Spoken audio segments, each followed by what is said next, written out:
Okay. Hello, thank you all for being here today. My name's Corey Williams, and I'm a reference librarian here at the Fayetteville Public Library. One thing before we get started, you may have noticed the evaluation forms in your chairs. If you could fill one of those out after the program, that does help us develop future programming for the library. But today, it is my pleasure to introduce you all to Suzanne Underwood Rhodes and Jerry Sloan. Suzanne Underwood Rhodes lives in Fayetteville and is the Arkansas Poet Laureate, a teacher of poetry, and the author of 5 poetry collections, including Flyways, The Perfume of Pain, and the award-winning Flying Yellow. She has also published 2 books of lyrical prose, A Welcome Shore and Sketches of Home. Suzanne is a Northwest Arkansas Artist 360 Fellow and grant recipient and a former fellow at the Virginia Center for Creative Arts. Suzanne taught writing and literature at King University and other colleges and currently teaches virtual poetry workshops through the Muse Writers Center in Norfolk, Virginia. She brings poetry workshops to formerly incarcerated women living and working in a residential program at the Magdalene Serenity House in Fayetteville and has collected their poems to be published in a book called Today There Have Been Lovely Things. She's also working with fellow poets in a program that she calls Poetry on Purpose, twice a month to residents in memory care at the Butterfield Trail Village in Fayetteville. Also today with Suzanne is Jerry Sloan. Jerry is a retired music professor living in Fayetteville. He has been writing poetry since high school, where he was lucky enough to have an inspiring English teacher. An essay won the Preternatural Readers Contest in 1987 from the Missouri Review. In 1990, he received the Wards Award in Poetry from the Arkansas Literary Society in Little Rock, and in 2018, he won the first prize in poetry from the Gaza Freedom Flotilla Coalition for Poem for Palestine. His poetry collections include Paper Lanterns, Crossings, a memoir in verse, and a selection in the chapthology Wild Muse. His poems have appeared in the Christian Science Monitor, Kansas Quarterly, the Nebraska Review, North Dakota Quarterly, the Midwest Quarterly, Plains Poetry Journal, and the Arkansas Review, as well as the Anthology of Magazine, Verse, and Yearbook of American Poetry. Today, Suzanne and Jerry are here to talk about their latest book that they both co-authored together, Flyways. And if you'll join me in welcoming them up here to the stage.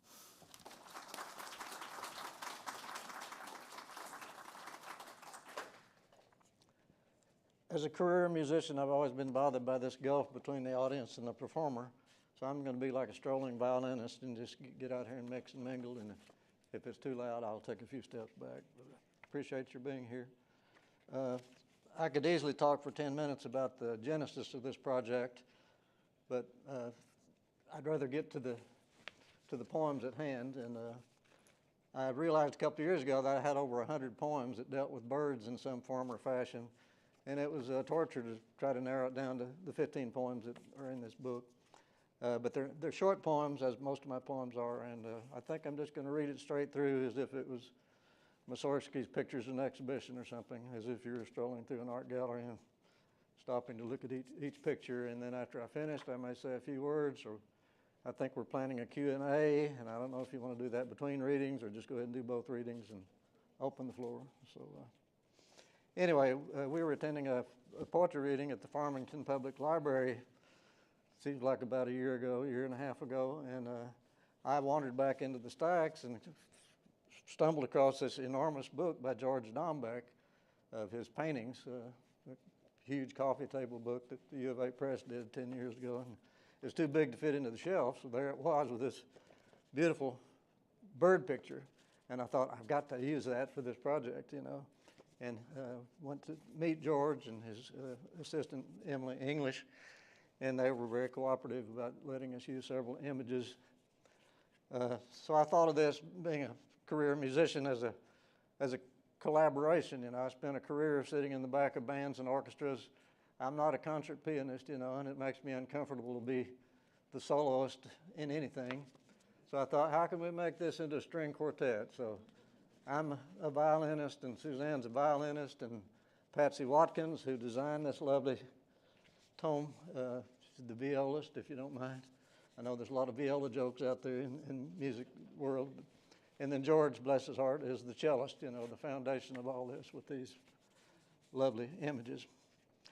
So I'm going to go ahead and read my 15 poems, and I timed them this morning at 15 minutes, and then I'll leave a few minutes for any kind of feedback, but we may save that for Q&A later. And I've joked to Suzanne all along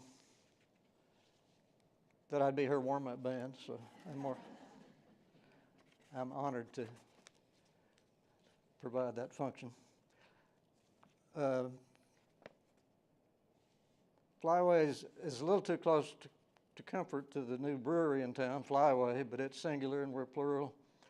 And I don't want to get nerdy about birds because I'm not qualified to do that, but the flyways are the 4 migration zones across North America where the birds migrate north and south periodically to follow their food supply.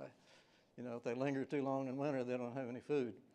We happen to be in the Mississippi River flyway, you know, if you need to know that for any reason. So my chapbook is dedicated to the memory of my maternal grandmother, Susie Lynn Irvin, a lifelong observer of birds, and to my daughter Allison Lynn Sloan, whose entire adulthood has been devoted to bird rescue and activism. The first poem is called Smile.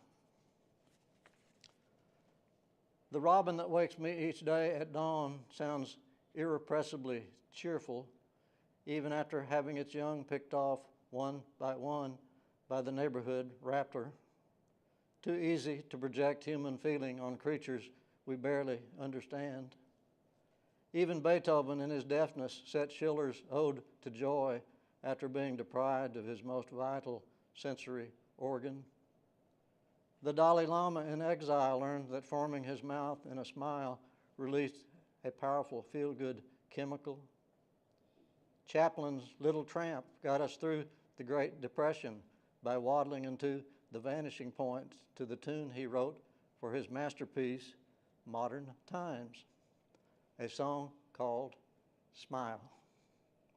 Thinking of it while hearing birdsong helps me push back against my cynical DNA, against my portal on daily reality, stretching thin lips in this ritual, hoping that happiness is habitual. I took my 13-year-old grandson to the orthodontist this week, and the first thing on the wall was the word smile emblazoned in letters 3 feet tall. So this is not an ad for orthodontist, by the way. The case for urban agriculture. I haven't fact-checked this. I know ordinances come and go, and 10 years ago, my sister here in town kept half a dozen hens, but at that time, roosters were not permitted, so that's kind of leaning into that, and then part of my story from childhood. The case for urban agriculture. You can own up to 4 hens now in the city limits, but must keep them in pens. No roosters allowed. Who needs an alarm clock with feathers or a stalker like the yard bird my grandmother had that would race me to the gate? He taught me a thing or two about territory versus terror, one two-legged to another. He taught me at least not to mess with a testy rooster whose wives kept disappearing one by one into the frying pan after their egg-laying days were done.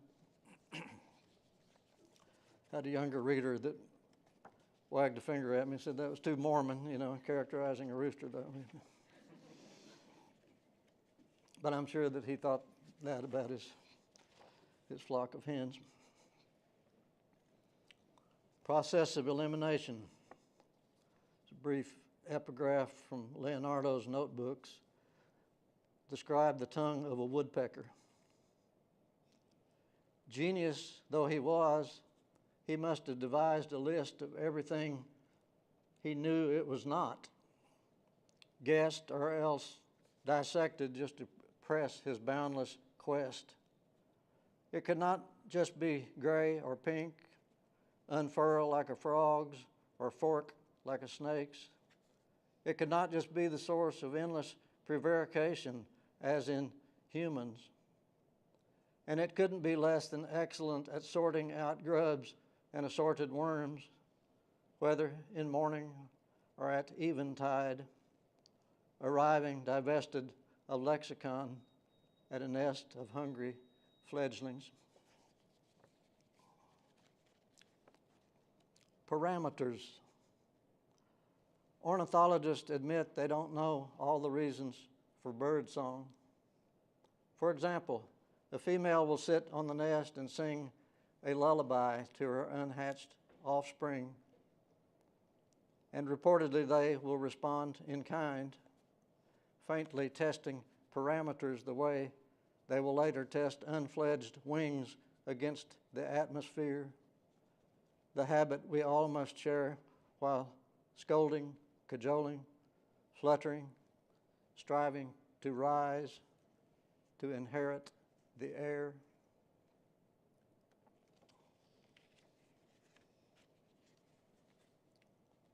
Little song of complicity. Fly, little bird. The developers are taking your forest one tree at a time. Fly, little bird. I, too, have mortgaged your hill.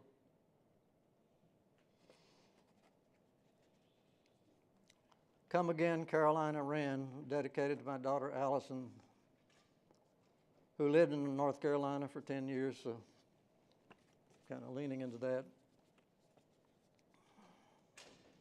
I thought for years that the male cardinal was my spirit bird, but in the past 5 years I've changed it to the lowly little wren. They just seem to charm me in every way imaginable, and there's a couple more poems about wrens.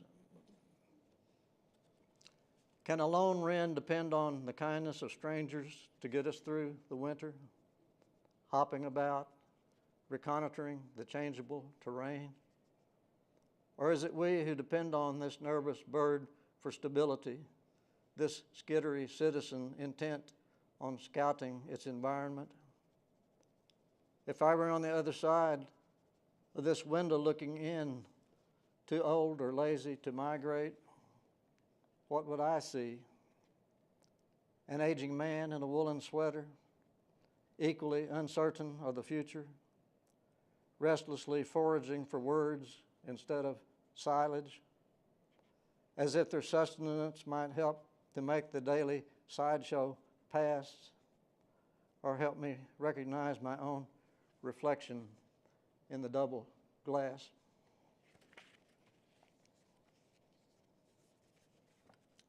God winks. The great God Almighty bird appeared in my yard this week, appeared in quotes since it was perched too high for me to see in the top of the tallest pine tree. It lingered in the neighborhood because I heard its punctuated shriek farther down the block before it moved on to greener pastures, so to speak. These manicured suburban lawns, as far removed from pastures as I am from distant ancestors who may or may not have known what to call a pileated woodpecker, but must have shared my disappointment at its departure. I looked this up this morning. I've never known if it's pileated or pileated, but according to the experts, it's either or either. You can choose. Pileated. Pil slips off my tongue a little smoother than pile. Acorns Inc. I have to credit my grandson Brendan, who I was keeping when he was 9 or 10 years old, and we'd been out in the car and came back to his townhouse, and there was a squirrel playing at the foot of a big oak tree in their yard. And just off the top of his head, he said the squirrel worked either for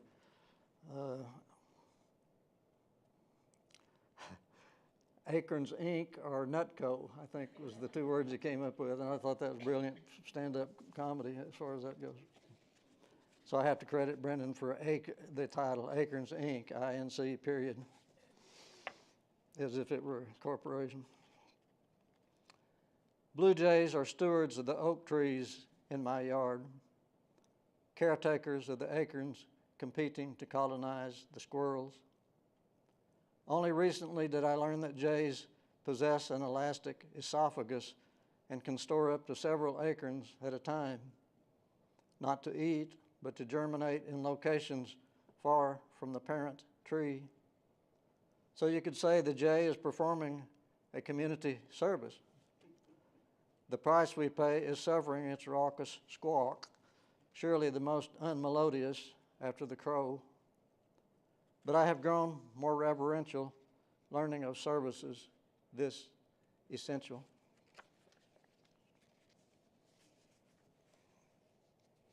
Icarus descending, assuming you all know the story of Icarus. This was published in the Midwest Quarterly after this book was sent to the publisher, so I didn't acknowledge that in credits.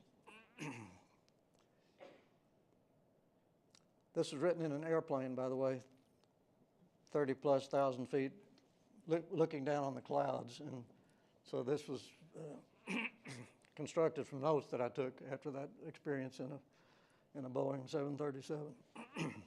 And the doors didn't fall off, thank God. At 32,000 feet, the furrowed clouds are a snow-covered field, its cover crop burned off or else plowed under. 6 miles closer to the sun, I feel my vestigial wings start weakening, their epic malfunction already begun.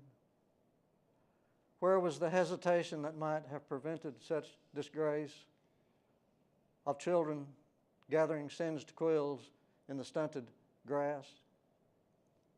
Where was the better judgment that would have rendered me safely earthbound, harvesting more than thin air on the stony ground?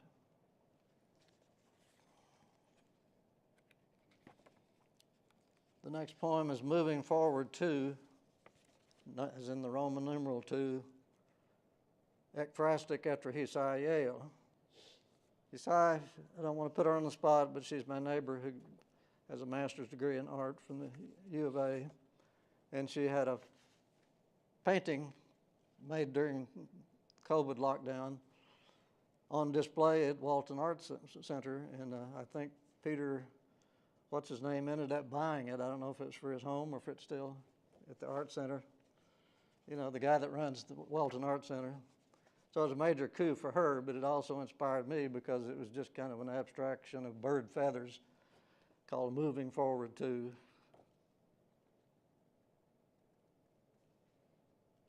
It's not easy to navigate a pandemic. When leaning backward, prink your feathers. Moving forward, think of wings. No bird I know can fly in reverse, except, of course, the hummingbird. There are worse things than being tentative, especially when your enemy is invisible. Take heart moving into the future, eyes to one side for a better view. When you flutter on broken wings, remember to sing.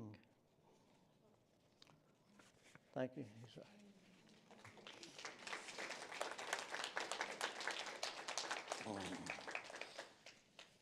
Andante Religioso, this gets a little too nerdy into my musical background because it's about Bela Bartok, who is my favorite classical composer for many years. And not many people know that he fled World War II and came to the United States, but almost immediately contracted some terminal illness. I can't remember if it's tuberculosis or what, but he was sent to North Carolina to rehabilitate in a sanitarium there, and the poem is about that.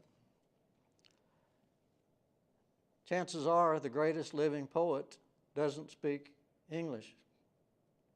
Chances are the chickadee and starling foraging in my yard are also creating poetry in a language we can't decipher, their daily assortment of burbles and beeps. The closest we may come might be musical notation with a treble clef sign, unsingable signals trapped on lines and spaces, or Bela Bartok convalescing in North Carolina so smitten by the song of the towhee, he would capture it in the slow movement of his unfinished piano concerto. The woodwinds, transcendentally non-verbal, the most appropriate farewell to this unutterable world.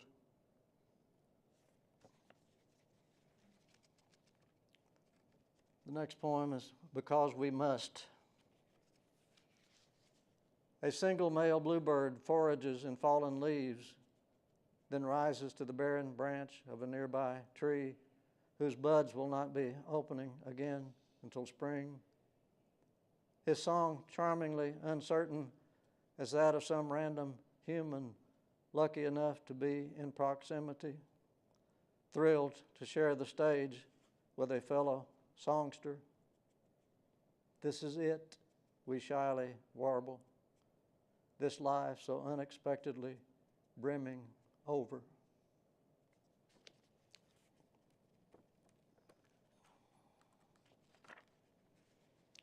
Migrants. So this leans into the flyways, the 4 migration zones. Sweet gum leaves are yellowing, a sure sign autumn is coming. Trees surrender their green so gradually we hardly notice, reminded that photosynthesis is a seasonal affair, a tourist town that boards its doors each winter, marquees announcing vacancy. Gray squirrels exhibit more urgency, stripping pine cones and burying acorns as migratory birds finalize their travel plans. Weeks later, we waken to honking geese, this habit of making their presence known on their way to a more compatible zone. It's only in the past few years that I learned about these amazing migrations that occur while we're sleeping at night in autumn. There's literally millions of birds that pass over on their way to follow the food supply, sometimes thousands of miles, south or north. Fortunately, Suzanne has the good taste to fend off several bad puns that presented themselves during our collaboration. But one of them lingered. I call this poem Bards of a Feather.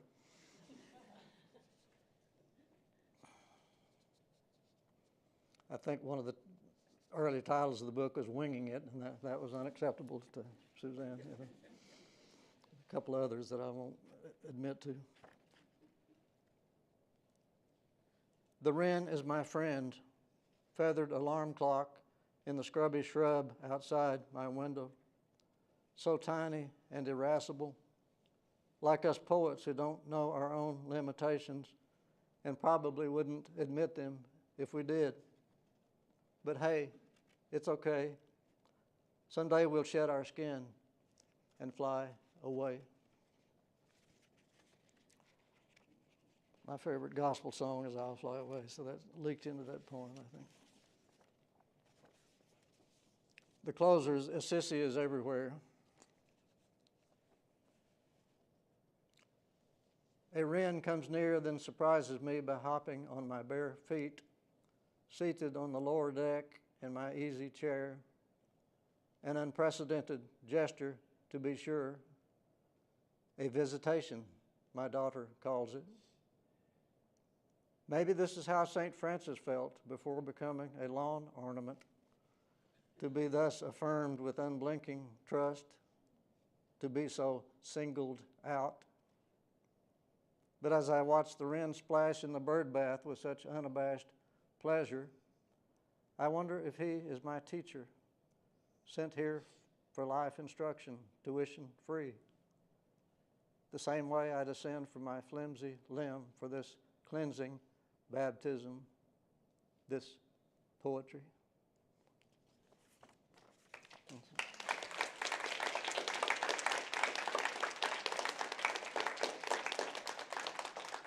I can't resist doing something unscripted, so I've got 2 brief poems I'd like to read before I turn the mic over to Suzanne.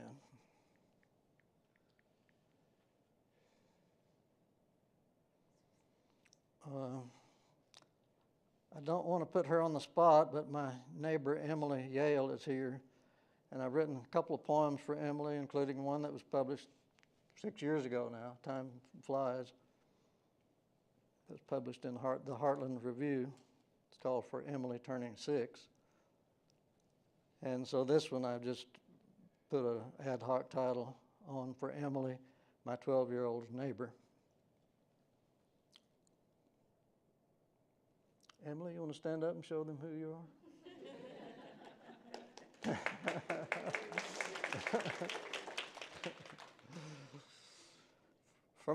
For Emily, my 12-year-old neighbor, and I hope I got your age correct. Is that anywhere close? Did you say 11? Oh, okay, I'm rushing you, but you'll be 12 in February, right? Okay, I remembered that. I open the window for fresh air and hear the voices of Latino construction workers drift in with the din of traffic, punctuated by the pop of nail guns.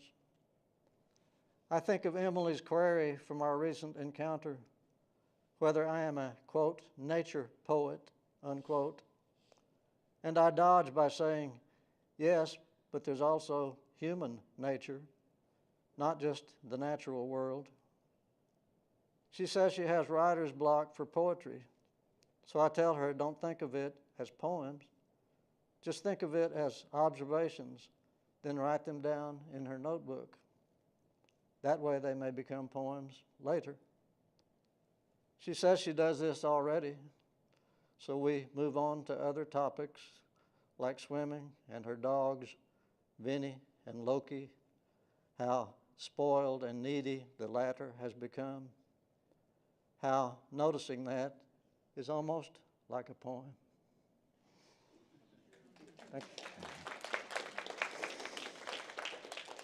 So Emily's going to become famous someday. I'm not sure as a concert pianist or an Olympic swimmer or a poet, but I'm grateful for the 11 years that you've been my friend.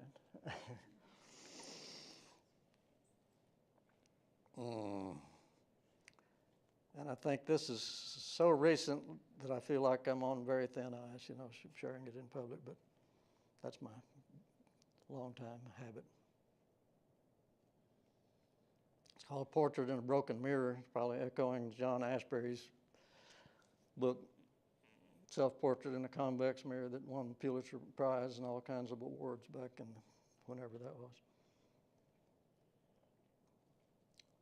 I know it was not my mother, but her mother in absentia who spanked me the day I would not stop playing with the light switch, turning it off and on while she was trying to apply her makeup.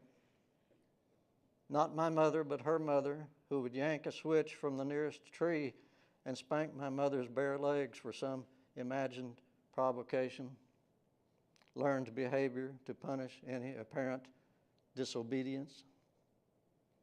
Not my mother, but her mother, who grabbed the hand mirror my father brought her from Germany and broke it, swatting my butt hard enough to break the glass, reminding her of the superstition regarding 7 years bad luck each time she saw her split visage gazing back, which may have been why she never spanked me again, realizing after the fact she was only imitating poor parenting, perpetuating patterns that stay with us to this day, even after the mirrors are long since lost or thrown away.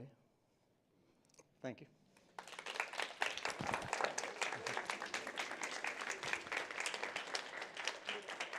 Thank you. The whole Flyways book, because I want you all to meet Patsy Watkins, because she's a wonderful artist. Thank you. Just one, yeah. So Patsy, if you get this book, you can read that she operated Piccadilly Press for many years and created all kinds of handmade chapbooks. And so this is George's art on the front, and then she designed this cover and hand-stitched the books. So you get 2 for 1. plus you get Patsy's. And as Jerry said, the collaboration has just been wonderful for the four of us working together. So I hope you'll take advantage of, this is a limited edition, by the way. I am going to get behind the podium because I'm not like Jerry. I've got all kinds of stuff here. And Jerry, thank you for your wonderful reading. Jerry writes a poem every day. And he writes, I don't know if this is working or the other one. Can you hear me okay? And he writes on his phone, and then he'll go to his computer and put it all down there. So, but thank you all so much for coming. I've looked forward to this day. I can't think of a better way to spend a Sunday afternoon than to be among friends and mingle with words, beautiful words, funny words. And I'm not funny like Jerry, although I do have a limerick I'll share. So when I travel around Arkansas giving poetry readings and workshops, these are long distances. And so I amuse myself sometimes by noticing funny names of towns and writing limericks. So here's one. There's an Arkansas town called Alpena. The people, they say, are real meana, but their chainsaw art shows plenty of heart, and they're famously hot jalapenos. I've got one for Toadsuck and one for Alabama, but I'll spare you that. Corey was kind enough to, oh, Patsy, would you mind standing so we can acknowledge your beautiful work for this book?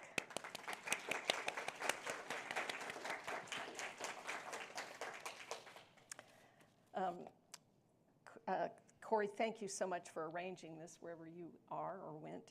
She, when she read my bio, one thing she didn't mention was that I had the distinction years ago of being called the Poet Laureate of the Bristol Bird Club, which is an honor I always have upheld, been so pleased with. And so I'm going to start with a poem that I wrote after a field trip in East Tennessee to a rookery in the wilderness where great blue herons would come every spring to hatch to lay eggs and hatch their chicks. And the other thing about this, when I went on this trip, there was a tree, besides the trees with these huge nests with the huge birds in the nests, there was a tree that had black vultures in it. And I just imagined that they were waiting for a little chick to fall out of a nest or maybe steal an egg.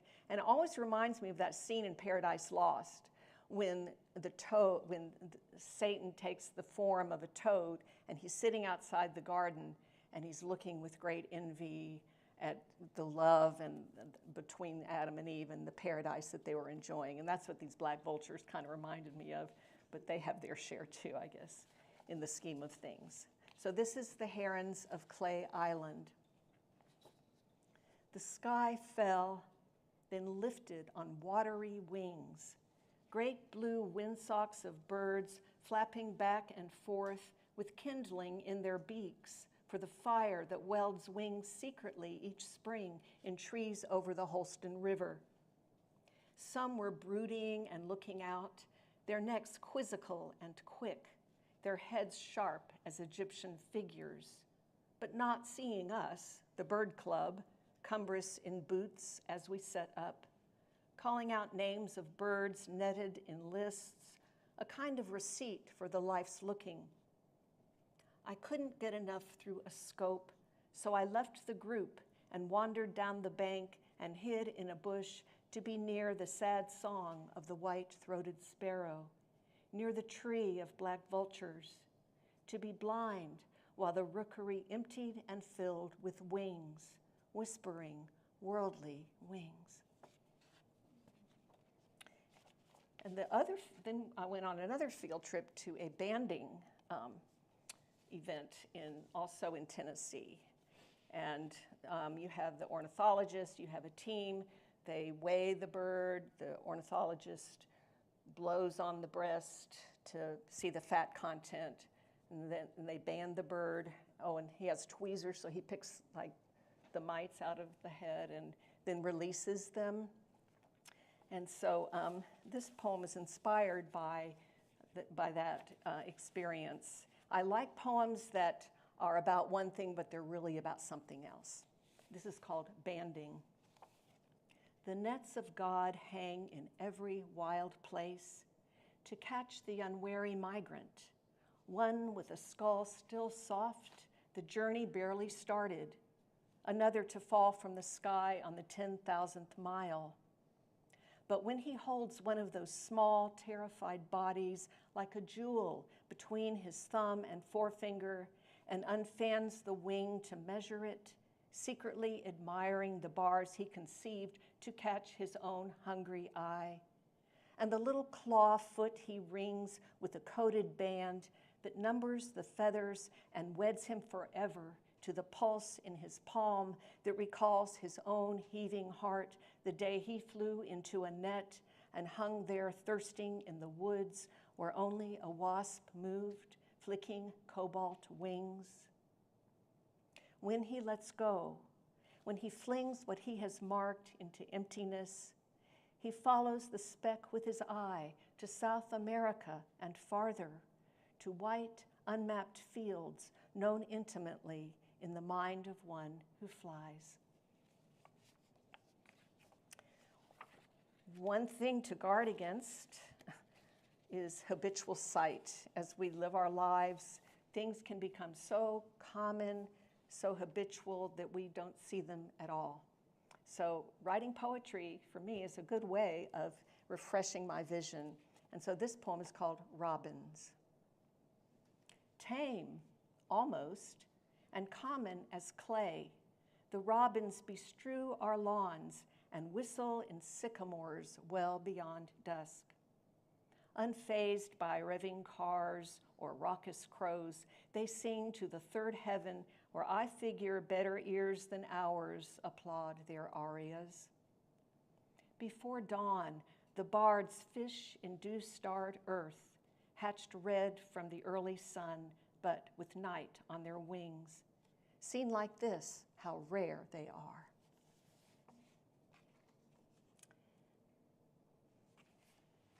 This poem was inspired by what happened to my friends who live on a farm in Virginia. It's called Peacock Lost in Tornado. When the great wind took aim at the Harper's farm, it swallowed only Peabody.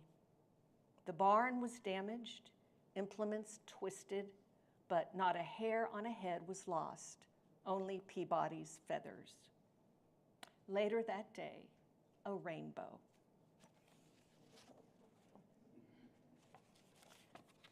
This is another short poem called Birds at Night. Birds have their own nightfall, a darkness not from here. They slip into their wings and quell the air. Soon the warbling stops, the fences disappear. Morning glories too, the world keeps there. My late husband and I lived in Virginia Beach for 15 years, and we would go to different places in the area and went to a couple of times to a nature preserve for, a wildlife preserve for the red-cockaded woodpecker, which was and probably is still endangered. And so this poem is called The High Hunted Trees, recognizing one of the DuPont heirs who bought the woods with the fire-resistant pine trees where the bird makes its nest. And so the epigraph reads, at the Constant DuPont Darden Preserve in Sussex County, Virginia, mature fire-resistant pines are the required nesting sites for the endangered red-cockaded woodpecker. This quiet grows from our not seeing the bird we came to see in the pine grove forged by fire, in the hollow of her heartwood, the quiet of a chapel empty but for the sun that fills it and names each tree my lightfall, my greenlit singer, and lingers as we pause on the pathway to scout the high trees for the telltale sign, a red cockade, the little resistance badge he wears like one of God's revolutionaries, ill-matched against encroachers of silent spaces, but spared by one who asked why we kill the gift for gain and bought the woods. Leaving, we take a last look at the pines climbing the lordly shafts of sun.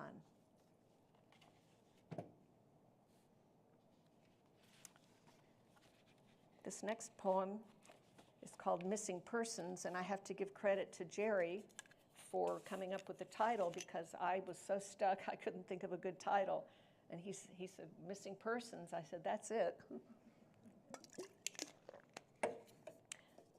The finch's nest sprang up one secret day in May in my unguarded wreath. I dared not disturb it, a living story embedded in my heart whose guidance was, don't come close, check the mail some other way. No one, not you nor me, had you been here. No one, not me nor you, had you been here, was allowed passage through the door with its window letting me glimpse the play of shadows and the hatchlings dimly shifting, their beaks crying with hunger, going back to the beginning of every child's mother laboring to nourish the trembling body under her wings. After weeks, the finches fledged. All but one I found when I took down the wreath, a sad little rag whose death was known by the glare of day, who might, says my heart, be alive in the air where you are.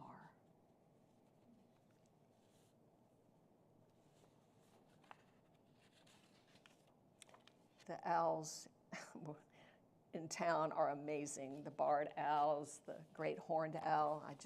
I'm always so drawn to just go and be close as I can. This is called Woman at the Window. Where is my owl, my lamenter, night keeper? I listen for you in the hourless dark. You remind me of fog, a shroud, a blank heaven. You bear on your wings the weather of many hearts, but mine is the saddest, I think. There are those who all my life have tried to reason it out of me, this otherwise sight, and yes, it is heavy, heavy as snow on branches, snow in the bones. I need a comforter tonight. Where is my owl, my lamenter?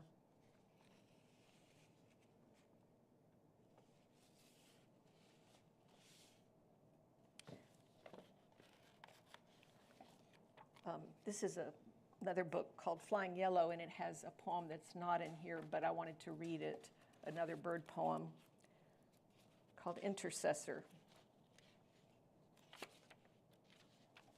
I was at work in Virginia Beach in my office, and I looked out, and this is what I saw, and I wrote this poem. Intercessor. I know why it was sent for me to see, lying in its blood, a nameless bird gutted by crows in the parking lot, speared by the murder hour by hour as I watch from my window, aching anew in prayer for my father, his vagrant mind. Then out I scatter the crows and dread to stoop beside one whose face the crows have left unscathed, claiming only the heart, not the flaccid legs, the slack neck, those raveners standing by at arm's length to guard their dead, their small fortune, croaking at the woman in their way.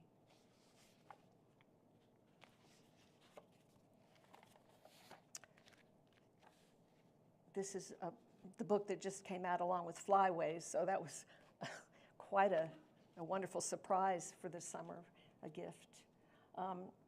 This is called Milk from the Moon, and I'm reading it on by request. And if you are familiar with The Great Gatsby, which probably everybody is, I just wanted to remind you of two scenes that appear in the poem.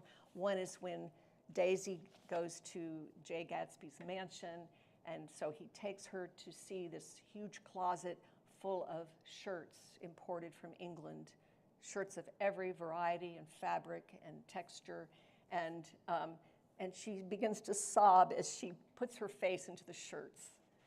And then the other scene is referred to here, when Gatsby is walking on a sidewalk. He has a vision that the sidewalk turns into a ladder, and the ladder kind of reaches up into the heavens. So this is Milk from the Moon. I can't seem to get past the stage of hugging your shirt to my chest like Daisy sobbing over Gatsby's shirts. Only your shirt has no money smell, just the pure, sweet body of you in the blink of time where I live and you are not. The ladder you climbed to the secret place above the trees, the ladder propped against the oak behind our house, with its wise old leaves and songs within its branches blown away, away. And the song from the stars, milk from the moon, gone too with you. A heaven beyond moon or stars desired you and owns you with infinite love that makes my ache for you small as the coffee cup with the snug fitting handle your thumb light, and raw as my flawed freckled body missing the press of flesh that held us in the breach.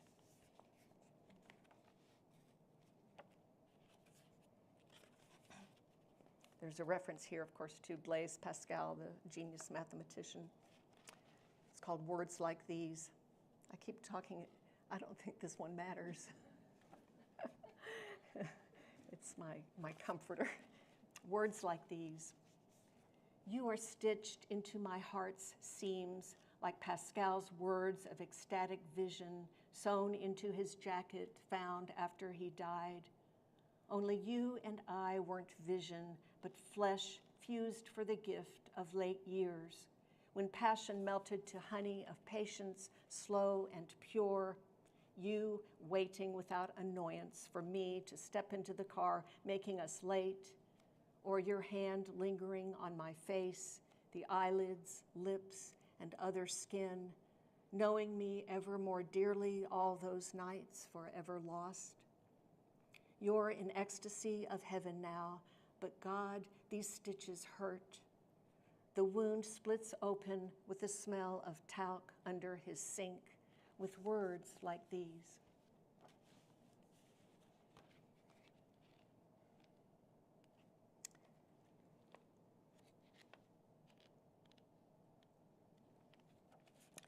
This is called Snow That Fell All Day.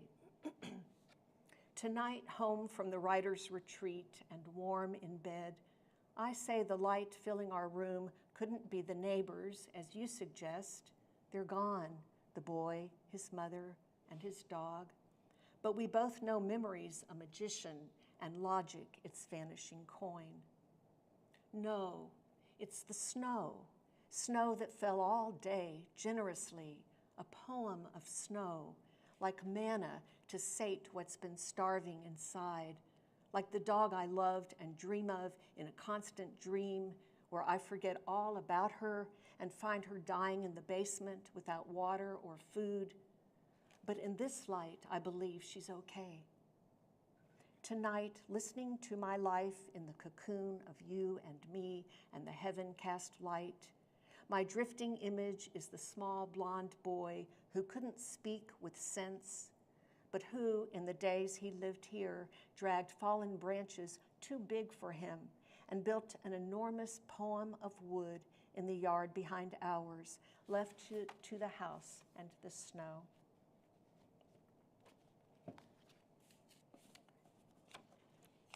And I'd like to share a couple of new poems. This one's called Nesting Matter. Listen carefully, and you'll catch the sizzle at the end of her phrase, sung over and over all April like a thank you. For she is a thankful bird, the robin, glad to have been the first to spy and seize the clump of my hair left on the lawn for anyone's nest, as our mother left her 3 girls' hair, cut bowl style, for the birds. Oh, how thankful I am for a mother who wrapped our parakeet in newspaper like a prayer on the sad Thanksgiving day he died, adding a note, "Dear Mr. Nice Garbage Man, would you please bury our little bird in the ground since we have no yard?" For this was after the abandonment, the nameless morning our father left, and we clung to her words. I still sleep with her story in my dreams. This one's called Simply Miraculous, and I'm almost done.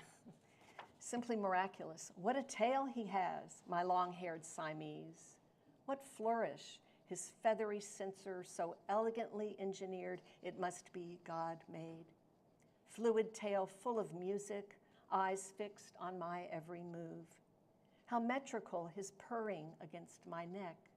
How deftly he walks on my desk amid books and folders, the bottle of dried up whiteout, the modem, his whiskers that whisper to the air, there, not here. And he's huge. He's a huge Siamese, a Balinese Siamese. And he's not even mine. I'm keeping him for my daughter while she's in school. And this is called A Psalm of Birds. It's an old poem, but I had fun writing it. Like Jerry says, it's all about observation. A Psalm of Birds. I sing to the maker of trillers, the crafter of wormers and gliders, for the cardinal singing in spurts with head aflame, and the woodpecker banging his blood-dipped skull for hours, the mourning dove in her nest like a cup in a saucer, with her black, wet eye beholding the sky through ivy, the turkey vulture, skinhead and tattered sleeves floating high over corpses, the starling with Jericho whistles and whiz-bangs, suited in spangles tailored an ocean away, the wren with tail cocked like an exclamation point as he dashes from dogwood to ash and flutes loud tunes, the pigeon with liquid neck, the buzzing nighthawk that sits like a gravy boat, the jay policing the pines, the chickadee sawing her fiddle, the raven horse from speeches, the junco jangling silver, the song sparrow spouting tremolos, the swallow high above all on shivering wings, searching the sky at dusk for an open window. And the last poem I'm going to read is called Old Wizard Oak.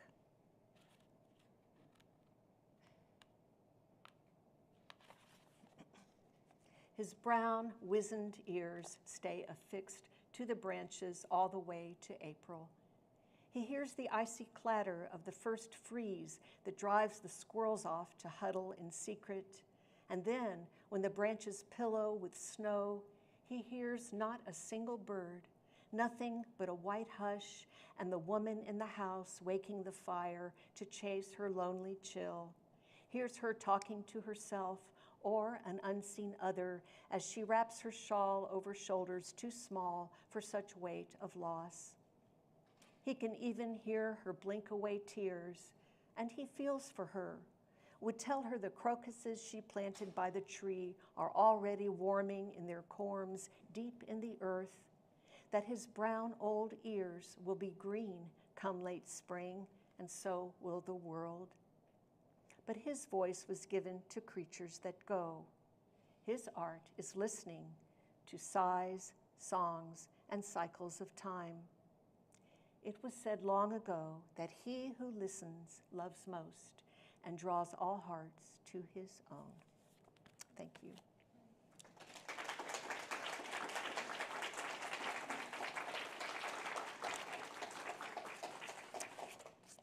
So I think if you all have any observations, comments, criticisms, complaints, or just talk about poetry, then Jerry and I would be very happy to answer any questions you have. Jerry, why don't you come up here and we can kind of hang out if people have anything to say, questions about process or your own poems. Am I still on? Mm-hmm. I think I'm still on. so don't ask anything profound. Jerry Stone, how is it possible to produce a poem per day? Sometimes I do 2 or 3, Greg. It just turned on the spigot several years ago, and I can't turn it off. So I've had a lot of medical issues this year, and that kind of holds a metaphorical gun to my head, to get this stuff out. And literally 90% of what I write is just crap. But the other 10% actually pretty good. You're right about that. Yeah. But you just have to edit and edit, and I've got such a backlog of stuff after being that prolific for several years that it would take a long life, to wrestle all that into something, But you do have a new book that you're getting ready to. I have a book that I haven't sent out yet. I've got some friends that are helping me edit it, but since I retired as a professor at the U of A, I've published 90 poems, I guess, in the last 10 years. And, editors can have off days just like the rest of us. And so I don't always trust the vetting process, So some of the poems that I like the best have been rejected numerous times. And sometimes the poem that I'm kind of ho-hum about will be accepted in some journal that nobody reads, So it's just a game, Jerry, when you write in your phone, you text yourself or as a text? There's a notes app Okay, gotcha. that I have to constantly be transferring to my laptop because you never know when this thing's going to, explode or something, Well, Suzanne, let me ask you a similar question. And as you compose, are you aware, or maybe sometimes too aware, of a sense of form or a form that you are trying to develop as you go along? I think it's just sort of organic. Some poems I write in stanzas, others just kind of free float their way. And when my mother died, I wanted to climb Mount Everest for her, so I wrote a sestina for my mother. And I have written some other, a pantoum and a few other sonnets, as Jerry calls them, non-sonnets. But for me, it's music that leads the way. The music of language, and of course the images that are. Whatever stanzaic form it may have or not. Yeah, those things rule. Emily, so you write poetry? Yes, ma'am. Oh, wonderful. I started writing when I was 6 years old, so keep it up.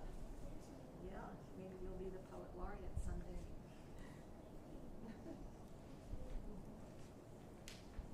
Do you have a favorite bird? Me? Yeah, either of you. Favorite bird? Wren. You said Carolina wren.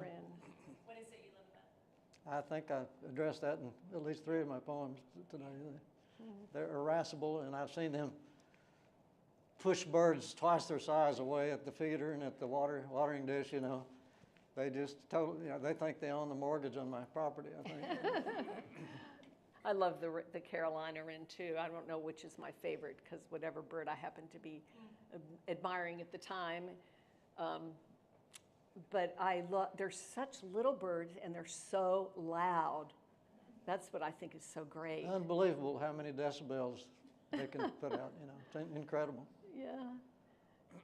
Yes. What is your life like as the state poet laureate? Well, busy, very busy. I go to colleges and throughout the state. I've been to most of them and given readings and workshops. I also love teaching. So I have a poetry class that I'm currently teaching, as well as the workshop, the virtual workshop through the Muse Writer Center, which is a wonderful resource of all kinds of genres that anybody can sign up for now because it's both virtual and then I have to make a living. So I'm an editor. I have my own little business editing and copywriting. As Arkansas citizens, you should know that there is no stipend to be Arkansas Poet Laureate. So she's been incredibly busy driving all over the state, giving workshops and whatnot, out of pocket. So write your legislator and say, look, let's get real. At least give her gas money. I do get some. Do you? Yeah, I'll get an Okay. honorarium. Well, there's a time when the United States Poet Laureate got $35,000 a year, you know, and that may not be much anymore. Well, Mary Oliver commanded $22,000 for a reading, as I'm Oh, told. well. Did you have a question? Yes, yesterday afternoon and this morning, I heard owls in my neighborhood. Not at night, but during the day. What do you make of that? I'd say they were barred owls, because I've heard them Yeah. too in the day. They have the strangest sounds. Yeah. They are just amazing. They're just weird, their sounds are. I'd take the great horned owl's hoot any day over that. Or I like the screech owl. I remember sitting on a porch in Virginia in the mountains, the little getaway. And so my husband and I were sitting on the front porch. It was dark. And so I thought I would just call out and see if any owls responded. So I went, well, let me see my barred owl imitation. Ooh, ooh, ooh, ooh. Hey, that's pretty good. Wow. Then I heard this, a screech owl answered. I mean, that was cool. You never know what's out there. There's some Ozark superstitions about owls, and it means somebody's going to die, you know, especially the screech owl. So I'm always a little nervous when the owls chime in my neighborhood. Do you live in Fayetteville? Yes. Yeah.